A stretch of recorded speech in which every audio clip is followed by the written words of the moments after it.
Curiosidade sobre a tabela periódica que eu tenho certeza que você não sabia. Essa é a tabela periódica que conhecemos atualmente e ela foi proposta por Dmitri Mendeleev. Mas antes dele, houveram outras tentativas de organização dessa tabela que fracassaram por algumas incoerências. Porém, elas ajudaram até certo ponto. Então, a primeira tentativa que nós conhecemos é a tentativa da organização dos elementos químicos através da sua massa atômica. Essa tentativa ficou conhecida como a Lei das Tríades, que basicamente pegava aqui, a massa de dois elementos químicos, tá? Somava e dividia por 2. Aí você teria a massa atômica do terceiro elemento químico, nesse caso o sódio. Quando você pegava o lítio, a massa do lítio, somava com a massa do potássio e dividia por 2, você tinha exatamente a massa do sódio. Então, essa é a primeira tentativa que ficou conhecida como tríades.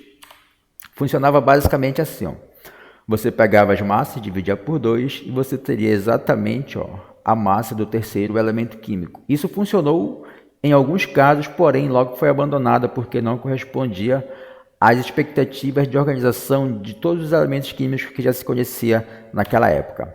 A segunda tentativa ficou conhecida como a tabela periódica do parafuso telúrico, que organizava os elementos químicos em formato aspiral e cilíndrico, como se fosse realmente um parafuso.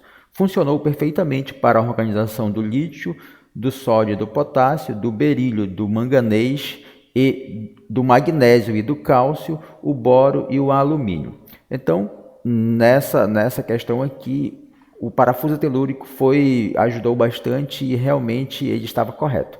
Porém, não atendia às expectativas dos outros elementos químicos, então logo foi abandonado. A terceira tentativa que nós conhecemos é a Lei das Oitavas. A Lei das Oitavas, ela usava a referência das notas musicais Dó, Ré, Mi, Fá, Sol, Lá, Si, para organizar os elementos químicos que se conhecia naquela época. Por exemplo, a primeira oitava, ela correspondia exatamente tal como é hoje, Porém, ela foi abandonada por alguma razão. Por exemplo, quando você pega a tabela periódica atual, você tem hidrogênio, hélio, lítio, berílio, boro, carbono, nitrogênio, oxigênio e flúor.